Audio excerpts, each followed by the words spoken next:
አስተናጋጅ መስሏችሁ ነው አይደል? አብርሽ ምን ነው እንዴ?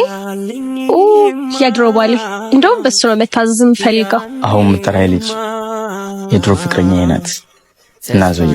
እሺ እንደው አሻማቂው ይቅርታ፣ እንዴት ናችሁ? ምን ልታዘዝ? አንቺ ነው የጠራሽኝ? እሱን ነው የምፈልገው። ስማ አንተ ጠራ መመጣው ንቀት መሆኑ ነው።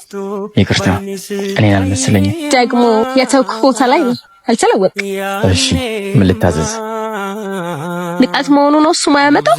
ይቅርታ ይኔት ነገሮች እኮ አንቺ እንደምታስቢያቸው አይደለም ማለት ይመስለኛል።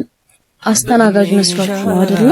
እና ምንድነው እባክሽ? የቤቱ ባለቤት ነው፣ የዚህ ካፌ ባለቤት እና ለምን አስተናጋጅ ልብስ ለበሰ? ቦስ እኮ የተነሳበትን የማይረሳ ሰው ነው። ትህትና ስላለው ጋር በመጣ ቁጥር ደግሞ እኛ የምንለብሰውን ለብሶ አብሮን ዝቅ ብሎ የሚሰራ ሰው ነው።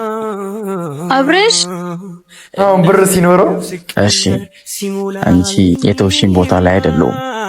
አንቺ ግን የተውኩሽ ቦታ ላይ ነሽ። ደግሞ ዱባይ ላይ ከብሩክ ሪል ስቴት የገዛሁት ቆንጆ ቪላ አለ። እሱን ስለማስመረቅ አቅምሽ ከፈቀደ ጋብዥሻለሁ። አቅምሽ ከፈቀደ ማለት የፕሌን ትኬት ከመሻልሽ ነይ እኮ ነው የሚላት።